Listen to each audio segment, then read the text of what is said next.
Hey guys, Adam here from Deuling Design. I'm going to start doing these tech tips. They're going to be short, sweet, simple videos.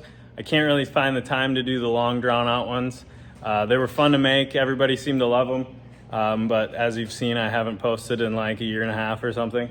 So I'm going to start doing some quick little tech tip videos, and I think it'll help you guys out around your shop where, we can do the plasma table, the press brake stuff, welding, whatever comes up you guys have questions on, I'll try and do a little tip on it. But first and foremost, we're gonna do the fast cut plasma table here.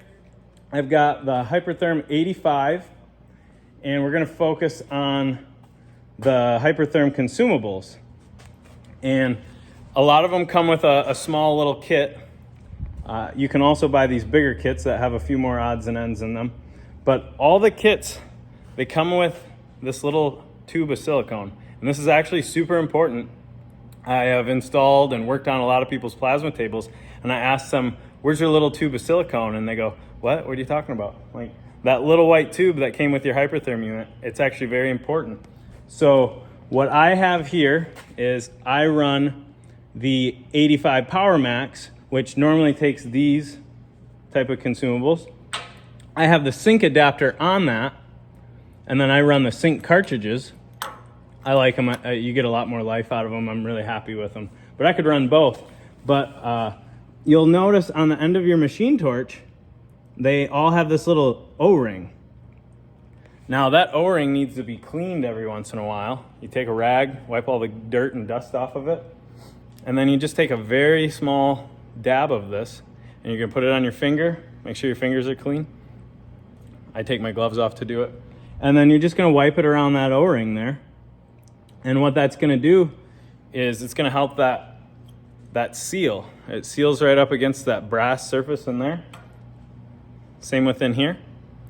And then you're gonna see improved cut quality, less dross, longer consumable life. So that's very important. So with the sink cartridges, you just put them on and it's like a quarter turn, you're done. Can't really screw those up. When you put these ones on, the older style, a very important thing and something guys miss is when you screw this on, you're just gonna put it on there and take two fingers, take your thumb and your middle finger and put it on there, and you're gonna get it up there and you're gonna get it just snug, and you're not gonna go any further. Don't reef on it and go extra. You're just gonna put it up there, screw it on, snug, and that's it. Here, I could show you real quick. I could take my adapter off. Pop that off and see the O-ring there? You're gonna take that. It's gonna be loaded with your nozzle and your electrode, but just showing you here. You're gonna put it on and just get it snug. See, just snug, and that's it. Leave it.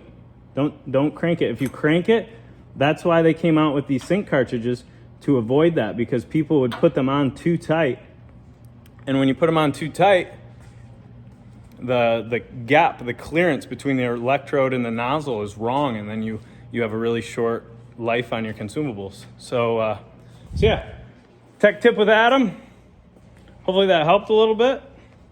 I'll try and do a whole bunch more of these. They'll be short and sweet and simple, and maybe I can get some more content out for you guys and get you guys cutting, bending, welding, whatever, quicker, more efficient, better quality. So yeah, have a good day.